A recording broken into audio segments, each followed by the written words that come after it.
1, 2, 3, time to be live. What's up, everybody? It's Derek in the house. I'm a homeboy now. That's why I said in the house, because that's apparently what homeboys say.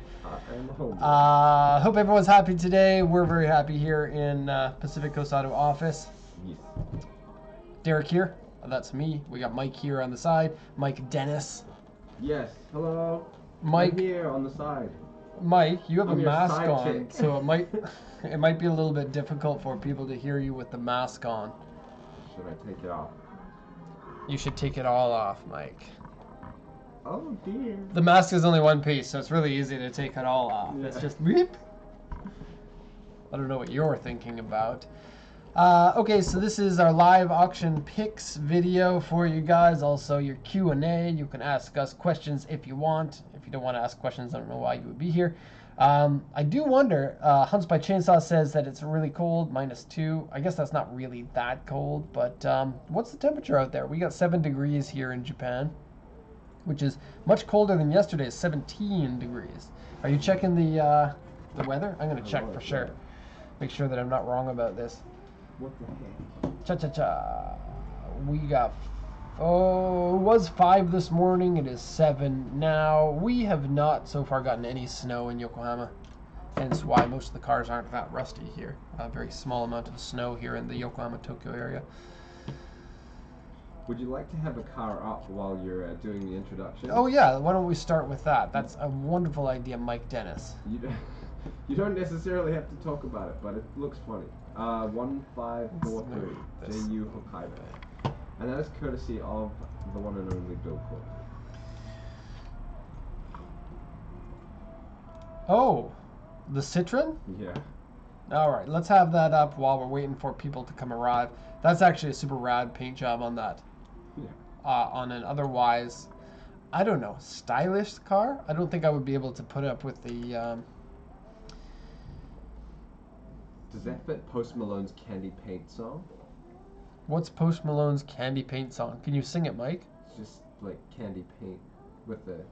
Is that how the song goes? Candy paint with the white on top, I think. That's the song. Something ooh up drop.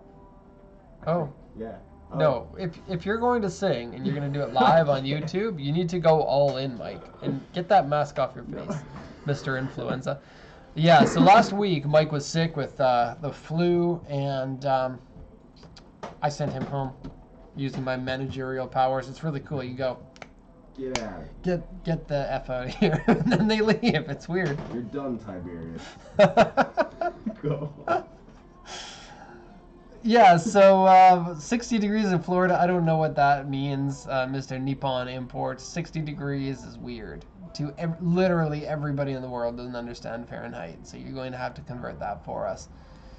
Anyone else? -40 with wind chill in Alberta. Yes, polar vortex coming in to kill everybody in Canada. I shouldn't be joking about that because it is cold enough that people are dying. Not so much in BC where I come from. It's like the one area where it's not really affected that much. Pretty crazy though. Pretty crazy about the if it's that cold, then what happened to global warming? There's got to be like, I was wondering, should there not be some sort of an aptitude test for anyone who wants to become the president of a country as powerful as the USA? There definitely should be. I would be just so interested to see what Donald Trump would score on a test. Like or that. even just like a IQ test. Right? Like, what if he scored really high? I don't think it's gonna happen. I'm just saying, what if he did? No, guaranteed. If he scores high, he'd be like, I am the greatest. And then if he's... Sorry, John Clark. We do what we want here. And if he scores low, he'd be like, nah, it's rigged. It's just... Yeah. Yeah. Okay, so, yeah, let's have a look at this one here. It's a Citroen. It's a one-spoke steering wheel. That's odd. I suppose that these are fairly easy to buy here in Japan compared to some countries, but they're still not that common of cars. And I have a feeling like they're more expensive here in Japan than they are in most other countries because something as niche as this typically has a market in Japan that is willing to spend more than niche markets in other countries, possibly. They're neat looking cars, but I really think it would be inconvenient to own one of these, and so therefore I don't have much interest in it. Even though Chris Harris beams about these cars. If you haven't seen his review on YouTube, you should probably do that. Yeah, what do we got in terms of an auction sheet? I think these are 5-digit odometers. Yeah, they are. So mileage is never going to be known on one of these. This one here is a 1987 2CV.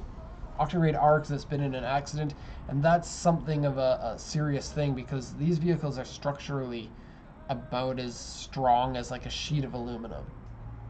And the engine doesn't work on this one, and it's shaky, and oil leak, and they don't actually know what the model is. It's registered as a 1987, but they don't know what year it actually is. So it's an old car. See in person for details. Underside has some corrosion on it. Yeah, it doesn't seem that good. And look at this. These slash marks mean an accident that hasn't been repaired or damage that hasn't been repaired here. So we have W3, which is poor paint. I mean, you can look at the picture and you can probably guess that they painted this with spray paint. It's unique looking, though. It's going to get attention. Broken windshield. Give it a score, Mike. Out of 10? Yep. I get mad props for the paint. Like, it looks like the light's hitting it in a strange way. Mm-hmm. So just because of the paint and the one-spoke steering wheel, I'm giving it a 7. 6. What happened to the computer? Oh. Are we online still? Nope. Oh, maybe. How are we online now? How about now? I'm waiting for the comments to come in. You're offline. I think it's coming back. But am I actually moving on there? You are back now. Yeah, you're back. That was weird. I have a feeling like I placed the mouse in the corner of the screen because this is Andrew's old computer. I think he set that up so the screensaver would go on if you put the mouse in the corner.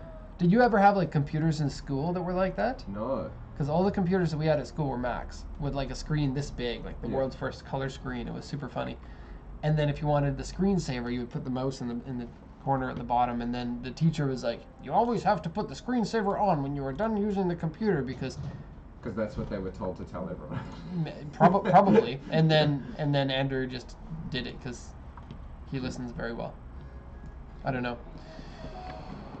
Our modem, Bill Courtney, kicks so much butt. We do not have problems with modems. We specifically went out to buy the most expensive modem, and it kills. It's definitely user error if there are any technical problems, or the fact that we bought the world's cheapest computers for the office, and not including this one, the one that was Andrew's. He was like, I'm not going to work anymore unless you buy me a really expensive computer, and I was like, okay. That's not actually how it went down. We needed one that was good for editing videos, because you don't want to edit on a weak computer. So this one's actually pretty strong. Ugly looking car. Next, everyone's complaining. Let's get out of here. Let's take a look at that Forester that somebody's sending in. Oh. A 98 Forester. I don't. They're really good cars, but they're somewhat unremarkable, and so perhaps I'm not going to look up that one. There's an old Skyline, 1996. 96, like an R33? Sorry, 1966. Oh, that's cool. Yeah. Let's bring that one up. 334 at TAA Kinky. Ooh, Kinky.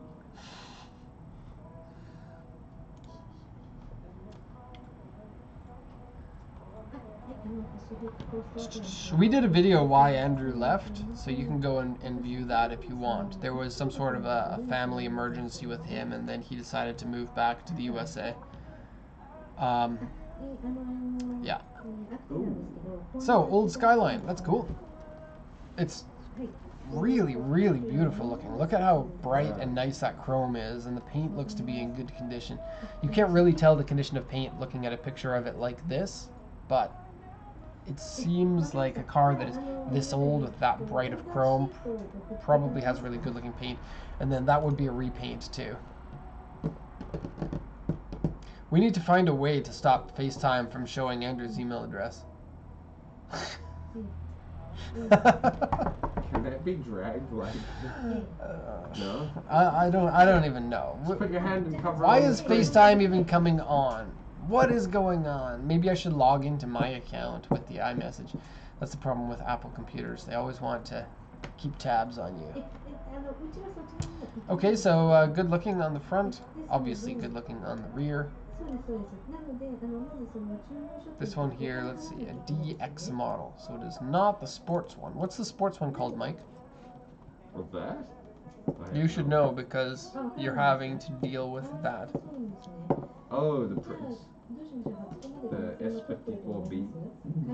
This one here is a S50? Not an S54? Yeah, it looks like an earlier model. Hmm. I don't know too much about these very old cars. So it has some paint wave, which is natural on a repainted car. Some paint fade in the back here. 50,000 kilometers, but again, this would have been a 5-digit. A 1500cc engine is a little bit uncool. You really want to go for an inline 6-cylinder instead of a 4-cylinder for a car like this. But then again, it is original, and taking, if that is the original engine that's in here, taking that out is going to lower the value of it. Man, cars, like old Japanese cars, look so good to me. Yeah. It's like it's styled after an American car, but much smaller proportions. Yeah. Or reasonable proportions, because American cars are so big and so floppy that although they are very stylistically cool and fun to drive, a Japanese car was almost always a better driving car than an American equivalent. Yeah. Which is a shame to say. That's not the case anymore. Okay, so looking at the sheet here, column shift 3-speed manual. That's pretty interesting. Front cross member is dented, various corrosion on the car, core support is dented. Core support also has repair marks on it. Left quarter panel has a repaint mark. Headliner is dirty, console glue marks. Door card has a rip, medium size one. Various touch-up paint on the car. Fender mirrors on it. Let's have a look at the fender mirrors because that is cool. I don't know if that's original, but probably is. The exterior has corrosion hole. And here's the fun part about the Japanese language is there's no plurals in the language, and so when it says corrosion hole, it could mean corrosion holes. There's really no way to tell. But this is a good thing to know about cars, is if a car has some corrosion on it somewhere, it probably has some corrosion somewhere else. So you can assume it's probably a little bit worse than just one hole. And then a 5-digit odometer, so you don't know the mileage, because with only 5 digits, it'll roll over at 100,000. Looks good in a good condition car. I unfortunately don't know the value of these, but I would say probably looking at around 1.5 million yen, which is about 12,000 US dollars. It might be more expensive depending on the rarity, because when a car gets this old, the rarity really dictates the value. It's the rarity and then how much people are seeking after that specific car. And so when it comes to a car like this, it's not a sports car, but it is old and rare, it's really quite hard to tell what it is. If this were a Hakosuka Skyline, that's probably a lot easier to tell the value of. Something like this will be a lot less than a Hakosuka, though. Even though it is an older car, it's less sporty, less iconic. Like if somebody sees this driving down the street, even me, I probably wouldn't know that it's a Skyline. It looks like an old Nissan or an old Prince, but I don't know my Skylines well enough to know a Skyline when I see one, other than all the popular ones like the Hakosuka, the Kenmeri, then the like the R30, R31, 32, and so on.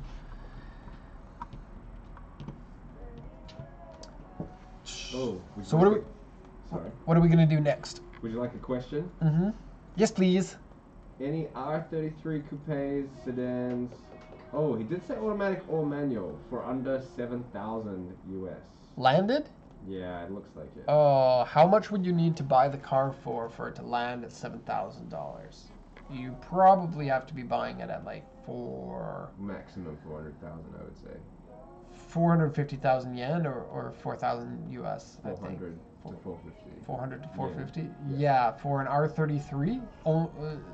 So an R33 to come in US dollars 7,000 landed, you can't get a manual transmission no matter what the engine is. You would have to go for an automatic transmission.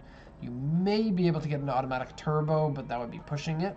most likely you'll be looking at an automatic non-turbo, and then that car's not going to be that easy to find because 25 years on, that car had no value all of its life. It was literally worth $50 to $100 all of its life. And then now that people want it, there just aren't that many of them because it's worth more in scrap metal than it is as a vehicle. So I'm trying to find something Josh said. something that Josh sent in? Yeah. John Clark sent in something, and I feel a little bit bad for talking about politics in front of him, so I'm going to look up that car. John Clark, Oh, 30164. I found this too. Hey? Can you see that? I can see it on your screen. What are you looking at? Decatora. That is cool. We'll look at that one next. The emblem is my favorite. Oh, that Sylvia looks a lot like our Sylvia that we have. Oh dear. Our Sylvia is a mess right now. We bought Mess. it's a weird story. So we buy primarily through, like, we buy a lot of USS cars. We have the USS license. We don't have the license for all of the auctions because some of them are smaller, and then we use group auctions. Like, for example, we have the JU license, and through the JU system, we can buy CAA cars through it, as an example.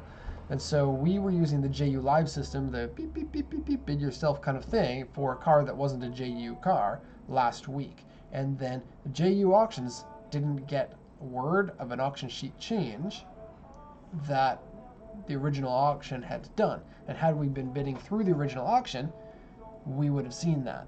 But then JU didn't have it, so we didn't know that. So we went and bought a car that ended up having a blown engine, which should have been known. And so the customer said they were still possibly interested in the car after they see the condition of it, and we said, we'll buy the car if you don't want it, as, you know, because nobody wants it. Like, we still have to buy the car. What am I getting at? Yeah, for sure we need to buy the car. We get kind of stuck with it. Yeah. But there is a bit of a question here, is if we never knew that information, why do we not force the customers to buy the cars? Because that is technically written in our terms of service. We don't want customers to have to buy cars with broken engines, but it still does happen where we'll buy a car, there is no problem on the auction sheet. When the car comes in, something needs to be repaired. I think to me that's a different story than one that the auction made the change, and through the process of the way that we bid, that's where the error came from. And so for me, I felt like we were a little bit more responsible to take that purchase, and this may end up in losing money. We don't know yet. The car came with no muffler too, and the shop's like, we won't even look at that car unless you put a muffler on it. And so we have to go buy a muffler for the car, and what a mess. And I don't even know what the problem is with the vehicle, which is weird for me, because typically when a car is broken, I'm like, oh yeah, it's one of these two things, or it's definitely this thing. But in this case, I don't even know what's wrong with it. And to everyone that I've spoken to about it, I haven't taken it to my experts. I have like a few people that I ask about cars when I need to get an answer, but we're just going to send this to a shop instead. We don't really need to get an answer, and I don't want to be wasting my precious coupons for asking the experts, because I don't want to waste their time or make them feel like I don't appreciate them. Anyways, on to this one, and you may see an S15 come up on the channel pretty soon for sale. If we fix it, we might send it back to auction. Okay, so who sent this one in? Do you remember? Oh, John Clark. Oh. Okay, so like the broken duct in the front. So this one here is a V-Spec version, a V-Spec II. They only made like 1,500 of these. Do you know offhand how many, Mike? Or 1,300. I was gonna say 1,000, but. Or 1,000. Or 1,200. I'll find out for you in just a moment. And the V-Spec II gets a little bit different four-wheel drive system, 17-inch wheels instead of the 16-inch wheels. And what else do you get for the V-Spec? You get Brembo brakes instead of the regular Nissan brakes. And it comes in Victory White. V-Spec II, 1,300. 1,300. And this person has a hood that does not close and has the Nismo front bumper on it, as well as the Nismo hood molding, but not Nismo side skirts and not Nismo rear spoiler. So it's weird to have only 2 of the, 6 or so parts that come with the Nismo kit. There's also like rear spats that come behind the rear wheels there. Okay, so the V-Spec II will typically be about 50% more expensive than the regular Skylines, and the R32 is also fairly expensive right now compared to how much it has been in the past. And the V-Spec IIs are just starting to become legal for the USA this year because they were only made for the final year of production for the R32 and GTR. This one's been in an accident in the front. It says the front bumper needs to be replaced, headlight needs to be replaced, and X3, or this one here is the marker, needs to be replaced, and X3 means the bumper. X means needs to be replaced, 3 is like, yeah, really, really needs to be replaced. So you can kind of see these things don't really line up. Which is a shame, because something like this, it's so valuable. People want the V-Spec, but I'm sure people don't want one that's in this condition. Also really high mileage at 209,036. But still got auction grade 3.5. I really think they should have graded this in auction grade 3, but this really goes to show that you can't really be looking at the grade because each auction has their own way of doing things, and at each auction has their own inspectors who may have their own kind of preferences. One inspector might constantly rate something higher than another inspector would, so it's good to remember that. So let's see what we got here. The odometer has been changed at some point too. So purchase from user comes with a rear spoiler. Thank you, seller, for telling us that this GTR comes with the stock rear spoiler. Thank you for wasting my time. What does this say? A leather wrapped steering wheel. Again, that's a stock thing on this car. And it is the stock steering wheel. Yeah, sometimes the dealers, they just don't really care about their job. It is a little bit weird. I don't understand why anyone would get into the business of selling cars unless you cared about cars, but yet like 90% of car dealers just don't seem to care. Electric folding mirrors, original 17-inch wheels, Blitz boost controller, Brembo calipers. The gauges were changed in 1994 at 1007K? Okay, so 1007 kilometers. In 2000 or in 1998 at 3,107.04 kilometers. The history paper shows the change, and now currently the odometer reads 176,325 kilometers. And if you combine that with the old one, then it comes to 209. I don't know. I would have to think about this more while I'm not focusing on speaking words out of my mouth. It's really bad condition for a V-Spec too, it seems. I think V-Spec IIs tends to be in much better condition than the other ones because of their inherent value. But yeah, I think you're completely right about that. It looks like somebody was not caring about their car. Yeah. So it's a mileage unknown car, even though they can kind of guess at around 200,000 kilometers. Core support is bent from that accident by the looks of it. Seat stains, shift knob wear, steering wheel wear. Interior dirty.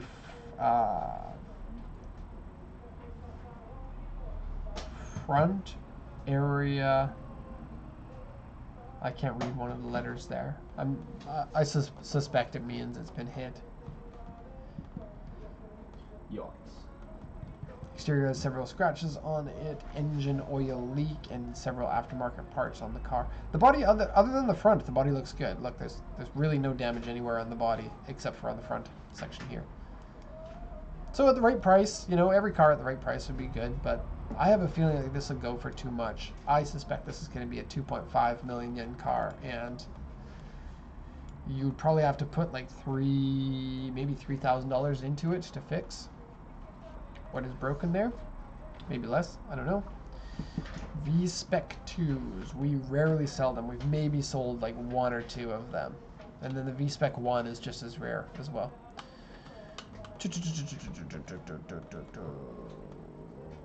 Okay, so what are we going to do next? We got another car to look at. We got a question. Yeah. Mike D. Oh yeah, the Decotora. Yeah. What number we got for that? 3056. CAA Total. I think it's kind of far down.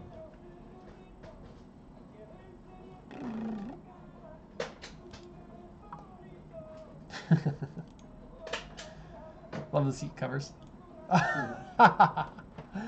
Ah, very nice. How's that emblem? Look, it's an illuminated like clown nose on the front of the car. Yeah. And look at this. Ah, I got this sweet markers at the and bush guard so that I can. And even the wipers look like they're covered with. This is awesome. I love it. Right? It almost looks like somebody just like wrapped cardboard in tin foil and it was like, look at my sweet wrap. Exactly what we've been saying we want to do. It is really cool. I wonder if it's custom made or if this is a kit that you could actually buy. So for those that don't know, in Japan, a lot of the people who are truckers, they own their own car and they contract out to do the work. And so this leads people to pimp out their trucks, like the commercial trucks. I'll show you. It has become something of a popular thing. Oh, I pressed the wrong button. John Clark's like, damn, I've already bought a truck. You know what's cooler than one K truck?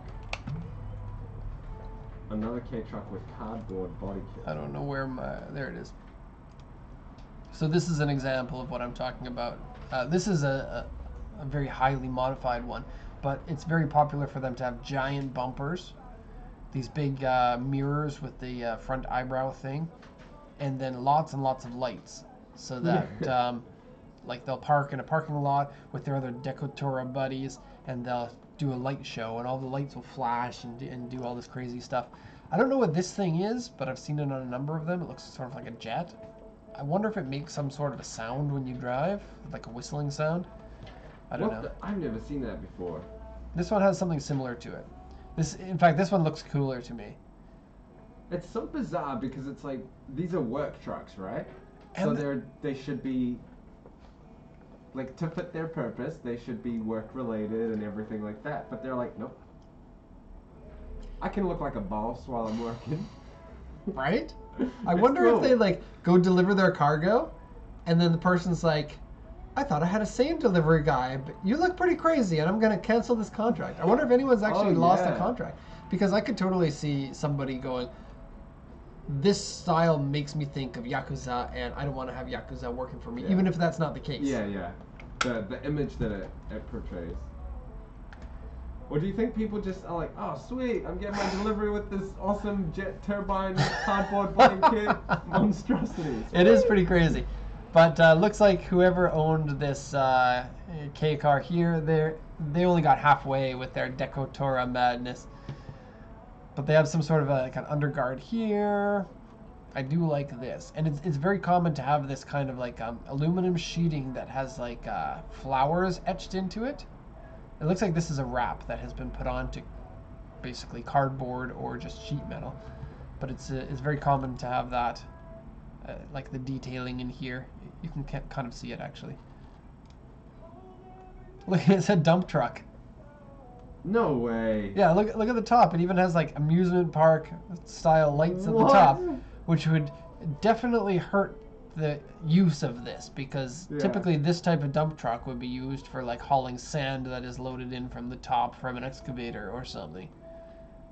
Yeah, it's a dump truck. It dumps fun everywhere. It has like a cattle thing at the front, you know, like trains. Yeah. What is that called? I don't know. 3 windshield wipers, all with like little sleeves on them. Yeah, these are cool. Hey, I wonder if we're going to get like copyright claim because the Charlie Puth is on in the background. Charlie Puth? What? Yeah. I hope not. It's the Fast and the Furious song. Oh. And it's a cover though. Oh, okay. Turn it up. Okay. Let's take a look at the interior. What do we got? Cool. Oh, did you see this? I haven't looked through it much. Oh, lovely. Look at the shifter. Ooh. Yeah, so if anyone wants to buy this, because I am not going to buy this and I'm not going to make a cool video out of it. That would be really sweet, I think, but I don't. Here, that's what I'm talking about. Flowers on there. Cool. Cool and lame at the same time, which perfectly describes what the Japanese tuning scene is. Cool and lame. Okay, I've seen enough of this, and I suspect nobody's going to really be buying this. It is possibly U.S. legal, though, so something like this in the U.S. I could certainly see some value there.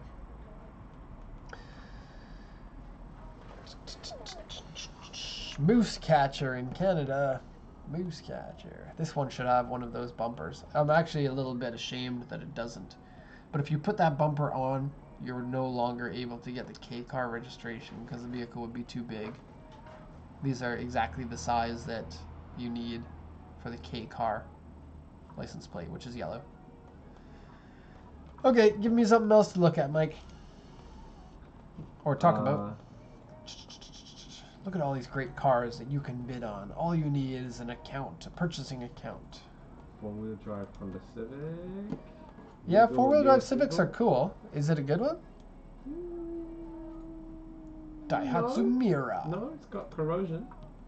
The Mira's actually good looking now. That's a good looking K car. This one looks... Yes, Josh, you definitely should bid on that one. If you don't bid on it, I'm going to be sad. In fact, I'm going to go find another problem for your dump truck to have. Oh, look, the windshield's broken. Weird. You didn't see it, Mike. I sent him 3 videos. Yeah. And, like, I don't know. I don't need to describe it. Well, this car seems pretty popular. It's a Mark II, 4537. It's the one that we've already translated. Yeah, we've translated this one for a couple of customers now.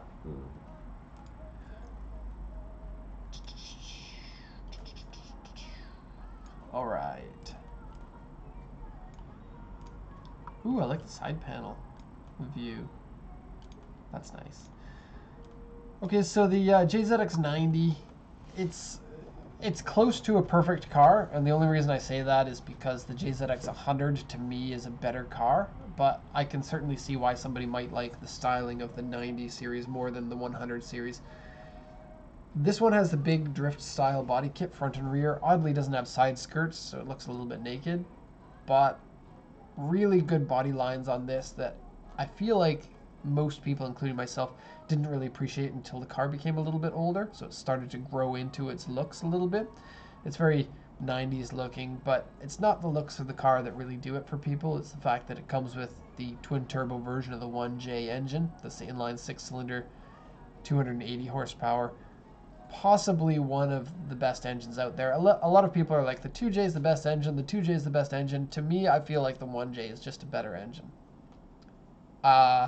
I might get flamed for this, but RB26, then 1J, then 2J, in that order. And aside from having a wonderful engine, they just got everything right on this car. The size of the car is very nice for the type of size of car that I like. It's small, it's compact, but there's still a lot of room inside. There's a lot of trunk capacity. It's extremely hyper reliable because of that very reliable inline 6-cylinder engine. It can handle a lot of different things. It could be a track car, it could be an everyday driver, it could be a drift car. Rear wheel drive makes it feel good. It feels amazing when you steer these and when you shift them and when you're going around corners in a way that a lot of modern cars just don't.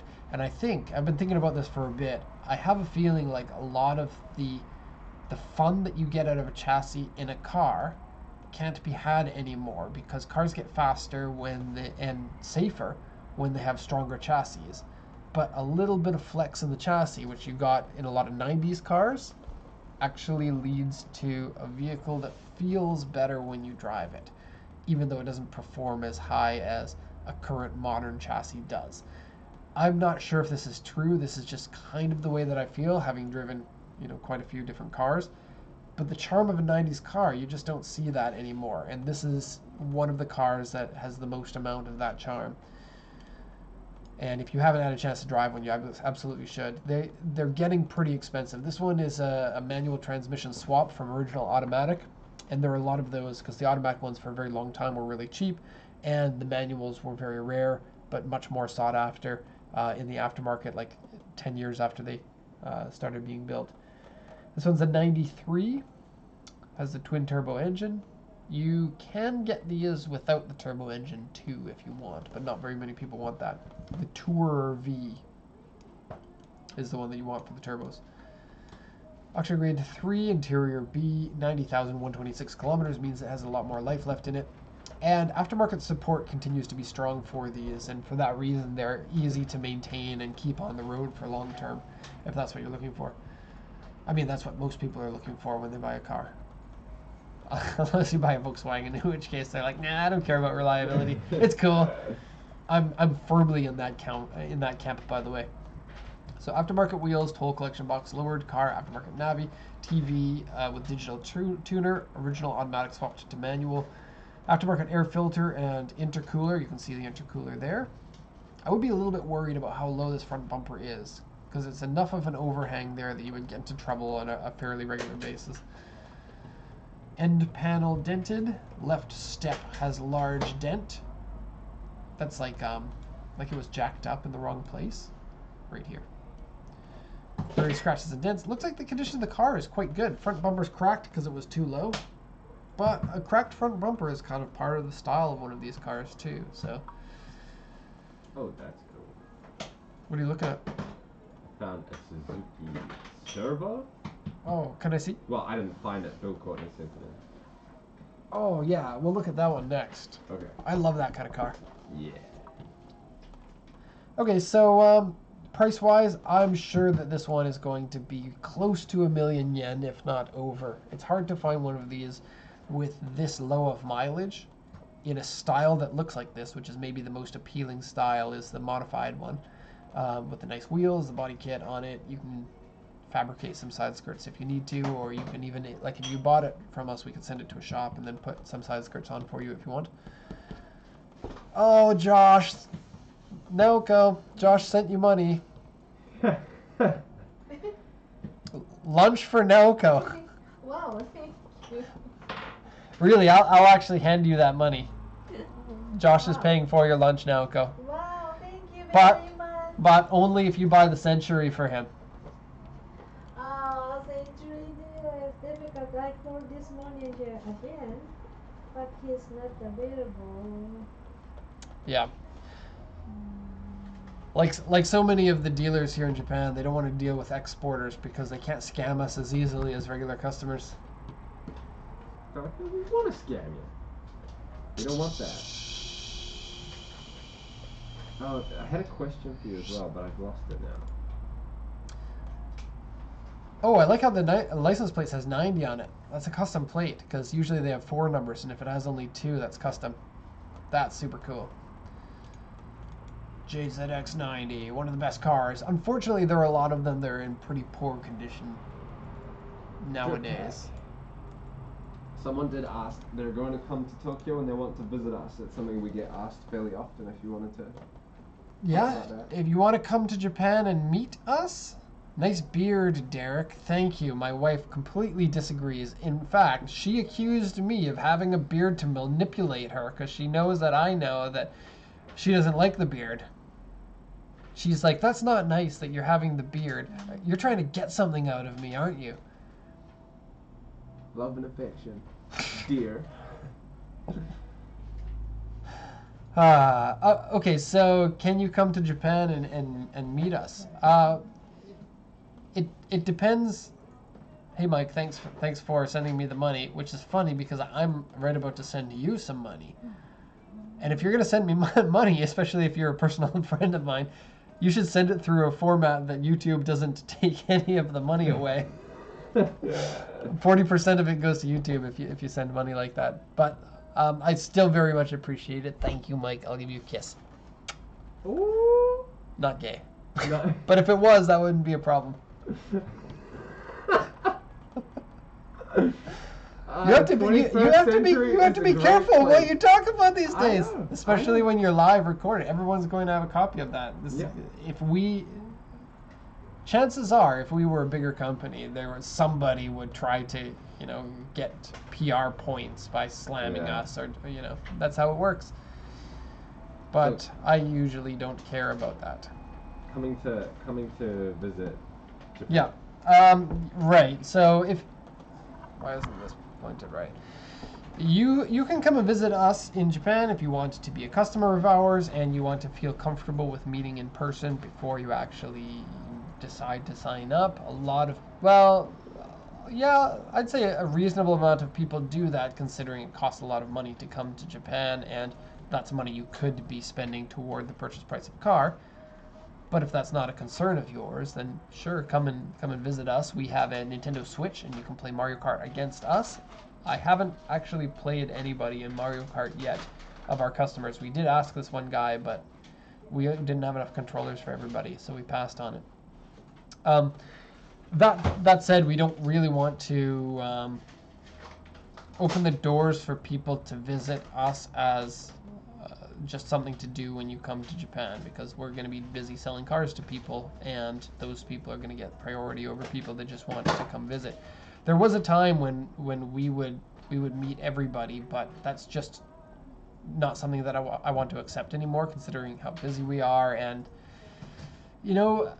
when you're a small company, it's really fun to do that kind of thing with people that you don't know, because you're like, wow, people want to meet me. I'm finally cool. I didn't realize that you were drinking water before I said that. Oh man, I need a warning. And then once you are established, Mike, as I know you are, as a cool person, if you bribe us, chances are you'll be able to meet us, even if it's just a tourist thing. But not only am I busy with work things, but I also have a very busy life with my family and things, and I don't want to take too much away from that. If you want to sleep on the office couch, Josh, that's okay, but keep in mind that it's called the casting couch for a reason. I didn't get my job because of my credentials. You actually did, Mike. That's the only way you could get. Don't tell them that. Okay, so let's look at something, because we're losing our subs. Oh no, we're staying steady, but it's still only 44 people watching. We're a tight knit group here of all cool bros, and so. Suzuki Cervo. Yeah, let's have a look at that one. Number 23, CAA. I'm sorry, give me that number again. Number 23. Need your soundbar.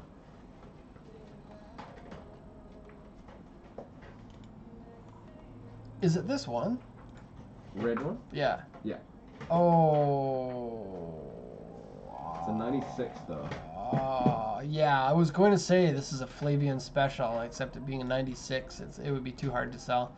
Cars like this in the US are pretty appealing, I think. It looks like something straight out of Fast and the Furious, like with the color and the style. It's basically just a stock car with wheels, though. Yeah, but it's like, it looks like the 90s.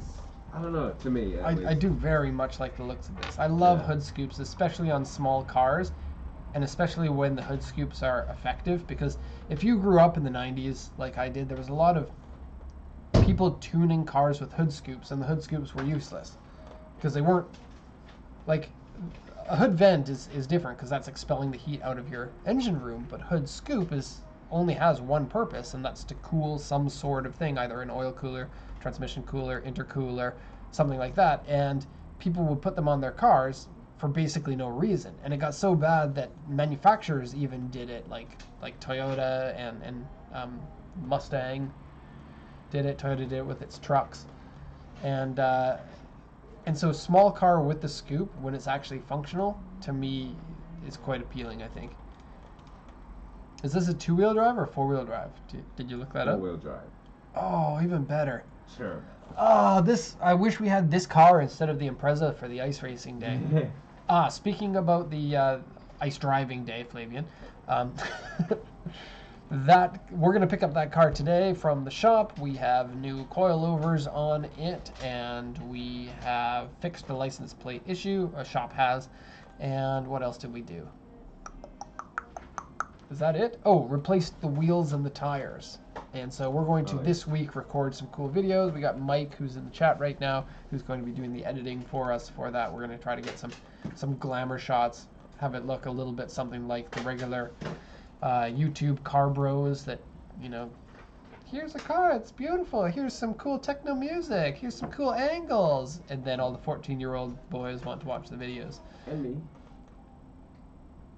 You're still a 14-year-old boy in the mind, and this is a good thing, Mike. Don't ever lose your youth. I'm a 14-year-old boy. Because if you ever start to mature, then I have to mature too.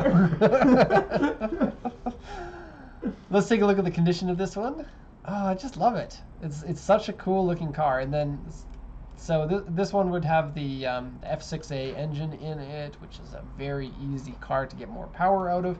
And because it's so light, you can make these quick little cars. Okay, so Cervo mode, SR turbo version, 660cc, 5-speed manual.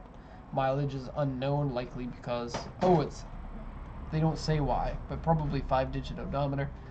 Aftermarket exhaust and air filter on it. And the right side of the core support is wrinkled. And the right front side member is deformed, small. Seat ripped and has a cigarette burn, side mirror scratch. Exterior has small scratches and power window switch is busted. But the body looks to be pretty good, the paint looks to be pretty good, and those white wheels on the red car is very appealing. It's hard to find good K wheels, I think. And even though they're not a wheel design that I can recognize, I think it looks really good, the combination of the two colors. I have seeds on my shirt. Mike knows what I'm talking about. Yeah. Oh, they're all over. They should be called devil tongue. Devil tongues. I don't they like. look like little tongues. Is that what they're called, or is that what you're calling them? I'm calling them devil tongues. Oh, devil tongues. I'm being licked by the devil.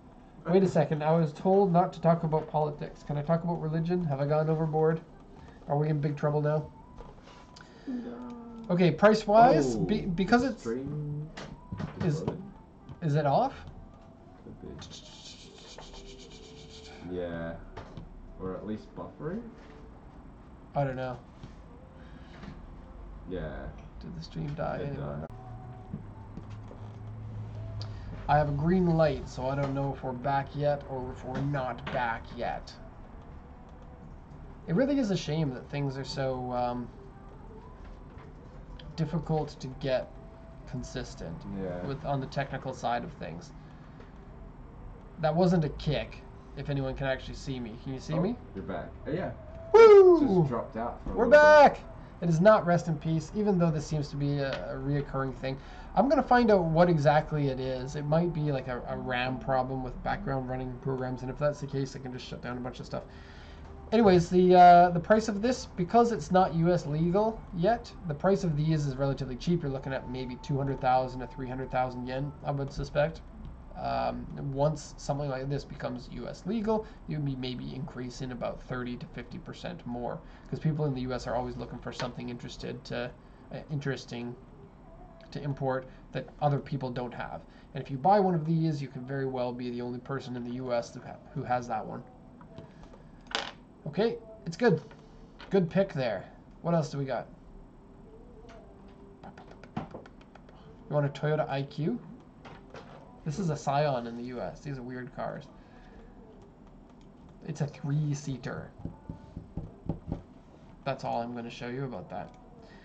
Mike, help me! I got another car if you want. Honda Integra SI DC2. US legal. All right. Manual. Throw a number at me. Oh, it doesn't look in great shape. Oh, I love broken Hondas. They're so fun. 1173. Oh, there's a Jeep Cherokee that Mike really wants to see. Yes, Mike. Yes, Mike. We will see it. You gave us the $20. 911, 20.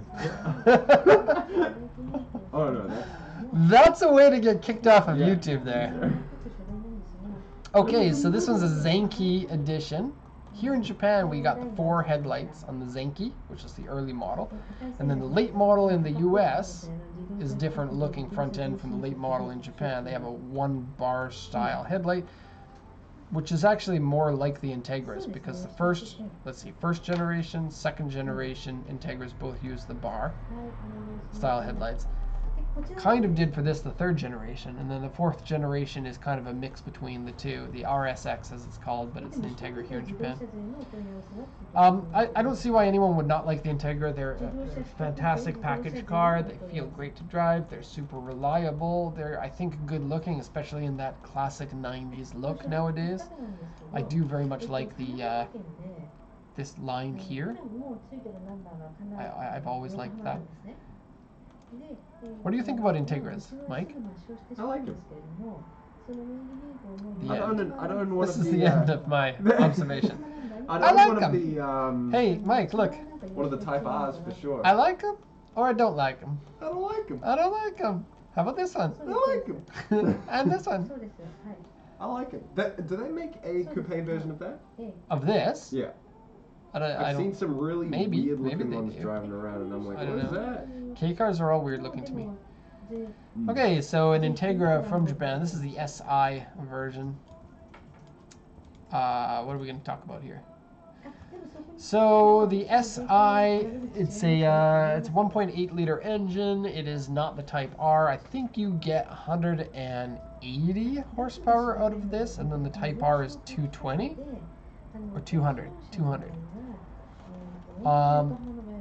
And so it's kind of close, but not really close enough. There's a lot of small differences between the two. And then the Type Rs are also extra balanced engines, and they were hand built for at least some of the generation.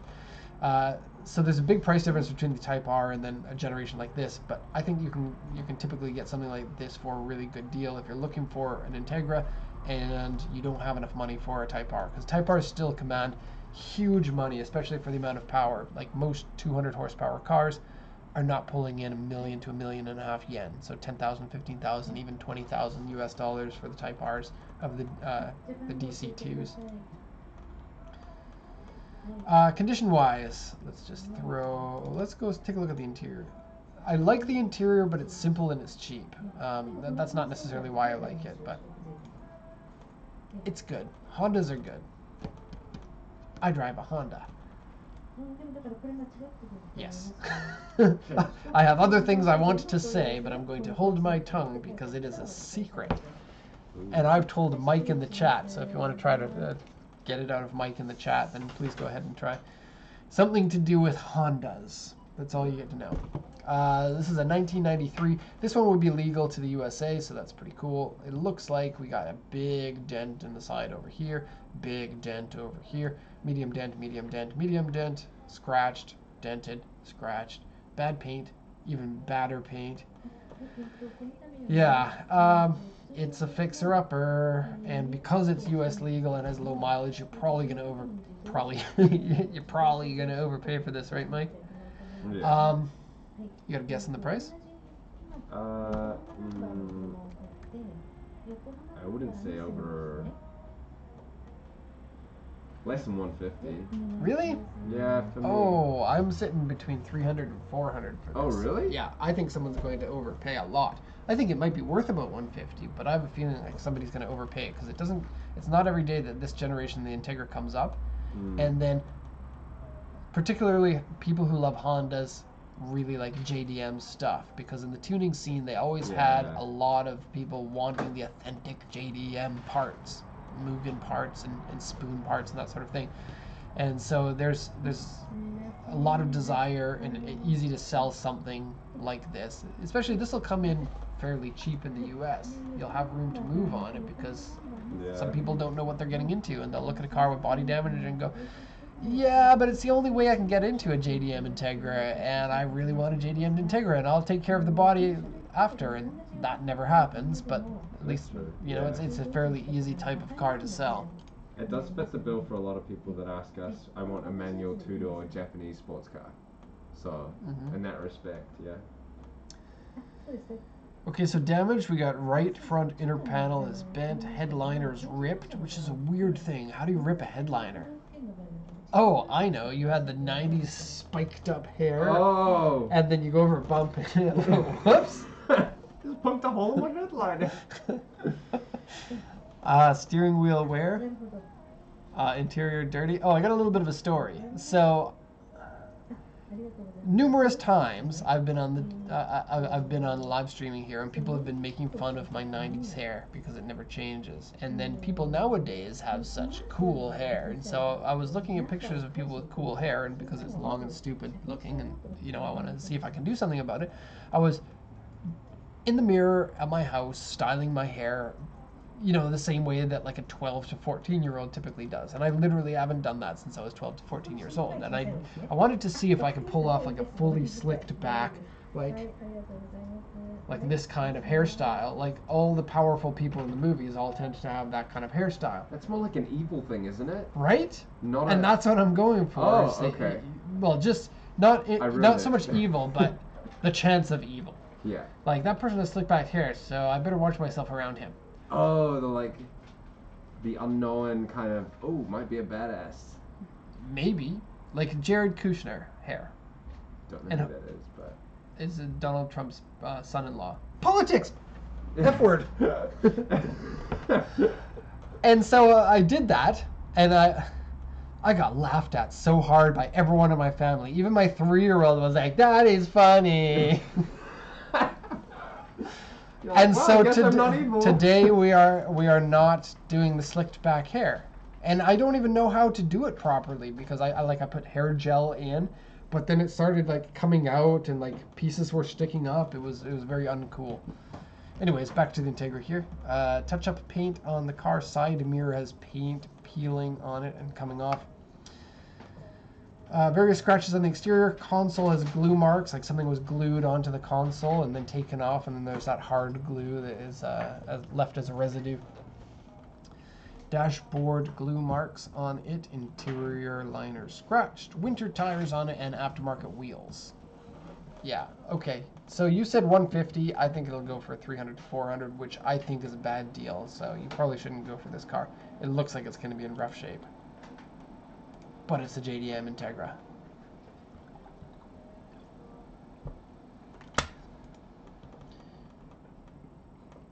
Gatsby is everywhere, including in my my medicine cabinet. But it's not medicine, and I don't carry medicine in my medicine cabinet. We carry it on top of the dish cabinet in our living room.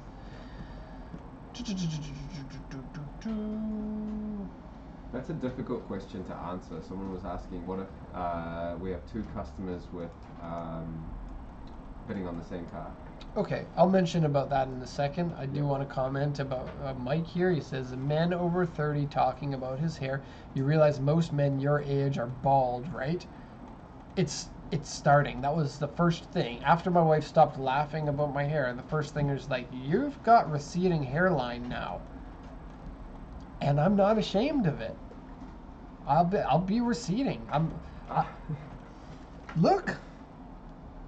You can look all you want at the recedingness. I've got a receding hairline too, but I've had it. This is not Logan Paul going on here. I don't care. You get what you get with your hair, and there's nothing you can do about it. So why worry about that?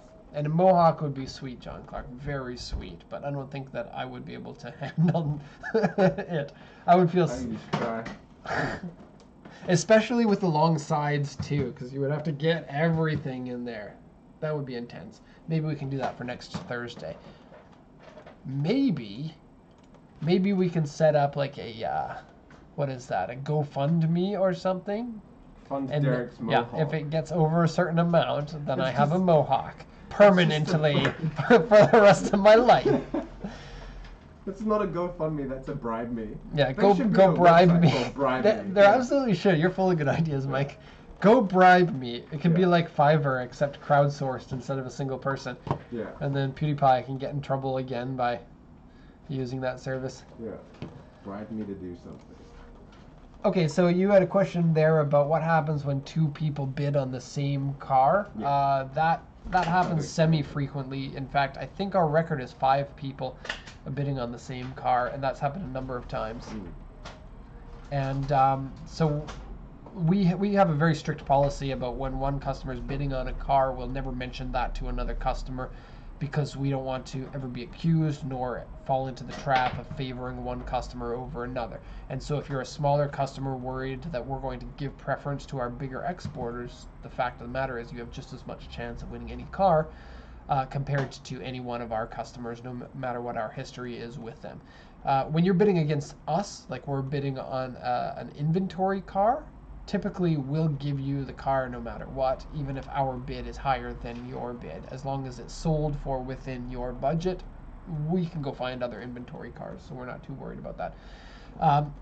And so the process is, if we get 2 or more bids, we will only place the highest bid. Technically, like on a technical level, that's all we can do is place 1 bid. So we'll only place the highest bid, and we will give that car to whoever bid the highest. And so that means in some cases the car might sell for less than your bid, but somebody else will win it. That would happen if, for example, one person bids $1,000, another person bids $500. Then the $1,000 bidder is the person that we put the bid in for. If we win this car for $200, then this person still gets it, even though that person would have won it had we not had a higher bidder. And that's exactly the reason why we do that, is because if these 2 bids were from different companies, the higher bidder would still win anyway, and that person is willing to go higher, and so therefore gets the priority over who wins it. If 2 customers send the exact same bid, which has happened a few times, the exact same price, then we'll give it to whoever sent in the bid earlier of those 2 people. And so that doesn't happen that often, and so it's not something that you really need to strategize around. Yeah, I think it's important for them to realize that it's a beneficial system for the customers as well. Like, would you like to explain how? Maybe come a little bit closer so that they can hear better. It's with my weird You're upside down today. Woohoo! If 2 people are bidding on a car, and say, like Derek said, one person's bidding 1,000, the other person's bidding 500, you're getting the bonus of you not having to bid against that person, so you could end up winning for less, because you'd always win that vehicle versus that person, but you won't have to pay that amount because we don't bid up to that person's bid amount. If that makes sense. It's kind of difficult to. I wasn't actually listening, Mike, so I don't know if it makes sense. You're just concentrating on the upside down? Well, I'm looking at the screen here, which is already flipped, but then it's upside down. So I'm trying to figure out, like, how do I move this so that I get your face where I want it to go? I think it makes sense, Mike, because in general, you make a lot of sense. Flavin said fitting camera shot for a Kiwi. Well done. That's a good one. Someone says flip the camera. I don't know what that means. Oh, Tony Yang. He doesn't like upside down things. He must not like New Zealanders. He's like, no. What are you talking about? When you put an upside down camera on someone from New Zealand, it balances the 2 out. They come it's right like side up. I'm sorry for making people nauseous. Oh, I think we should probably finish with Mike's Cherokee. Oh yeah, that's right, because Mike gave us the super chat. Go bribe me. Yeah. We should write at the top here. You know how we have the auction.pacificcoastjdm.com at the bottom? We should have at the top, please send in your super chats. We're now accepting super chats. We are now doing this strictly for the money. Yeah. I like how today was the most amount that anyone has ever sent in for super chat, which is $30. We'll get, which is awesome. We'll get like, I don't know, 20 of those dollars. But between the labor of us 2 on camera for an hour, that's like 10 times more than $20 an hour. Well, maybe not 10 times more, but it is significantly more. So, yeah, this is, if we're trying to make money, this isn't the way to do it. It's more an informational thing. Anyways, what's the number for that one? 7504. It's coming, Mike. It's coming. Mike, if you send in a $2 super chat, then you don't get your name at the top for everyone to see for a long time. It'll just go right through. Anyway, Cherokee. Mike has been late night chatting me on Facebook frequently, asking me questions about Cherokees and how much you can get them for at auction. And the truth is, I don't know, because we don't have customers that are interested in them. But Mike is a bona fide Cherokee lover. Oh. There it is. This is a Cherokee? I will list off literally everything I know about the Cherokee, okay? It is a body-on-frame vehicle, and I may have been wrong already. They are four-wheel drive. It's an inline six-cylinder 4-liter engine. The end. I'll list everything I know. First point wrong. Yeah. Okay. They are not body on frame. You guys just didn't hear me say not. That was a not joke. not the body on frame. Yeah, so this is a 95, but this one has no inspection, so we literally don't know anything about it. Except for the fact that the seller is claiming that the mileage on the car is unknown. It has 43,719 kilometers. You do want to watch the mileage, because these were popular imports into Japan, so they could be an American model or a Canadian model, or even a Japanese model. You can get them in left and right-hand drive. And then if it was an American model, they would be in miles, and it can be really easy to forget about that. If you just see here 44,000, you see 44,000 here, without realizing that's possibly in miles, possibly in kilometers, which is 66% difference between the two. Original black with automatic, and it says this is an as-is car. That's really all you know. It's at CAA Tokyo, which is a medium small size auction. I think I don't know, how many cars do they have this week? We'll have a look. Auctions. Is that today? Yes, it is today. It's in about an hour and a half. CAA Tokyo, 2,100. So yeah, a big small auction. As far as the small auctions go, that's a lot of cars. I've never been to this auction. We don't carry the CAA license. We bid on CAA, I think, through the JU auction portal. We only get the auction licenses once the cost of the membership is less than I don't know what I'm talking about. Like, if we buy enough cars to make it worth it, then we'll get the license. But CAA is a small chain, and we don't buy too many from them. Mail delivery right-hand drive. Yeah, you could actually get these in Canada new, as I think you could, as right-hand drive vehicles specifically for mail carriers. And I think that was because they sold these in Japan. I think that was the only reason that it was economically worth it for it to be sold as a right-hand drive in that country. So, not much that we know about this. A car like this you would want to see in person before you go bid on it, because the Cherokee is not really a high-value car. It could be that the car has no issues with it, and they just want to save on listing fees by not getting an inspection, because they don't expect it to sell for very much, and or they expect somebody to just see the car, determine the value by seeing it themselves, and then bid on it, and probably get about the same sales price as if it was inspected. Because of that, we don't really recommend bidding on these types of cars. Sometimes you can get lucky, but you really have to be the type of person who's down with the risk. You can get some reward if you're okay with it, but there's a higher chance that there's something wrong with it, because if the car is in good condition, more likely than not, the seller is going to put it through the regular auction. So there it is. That's the end. That's the end of our stream. We went over 8 minutes. We got to get to work. I got to eat my lunch.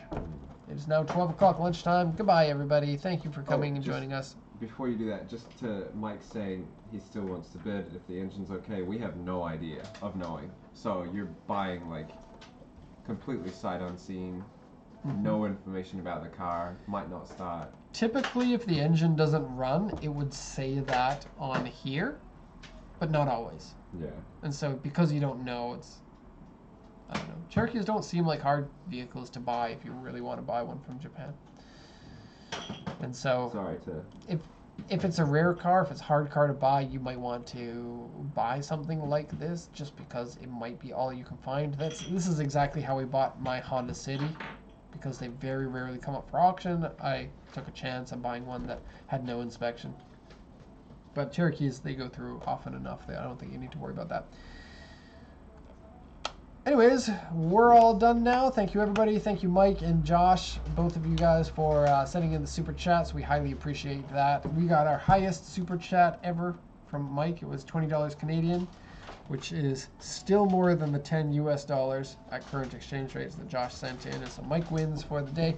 Sorry, Josh, but you're going to have to send in more in the next few seconds. Otherwise, we're going to shut down, and you lose. Oh, it's for Naoko. Oh, thank you for making that clear. Not for you, Derek. I don't actually like you. I'm only going to give that to Naoko because she does all of the work. All you do is bounce emails between Naoko and me, because that's literally all I do. Okay, that's the end. Goodbye, everyone. Thank you for joining. See you again next week.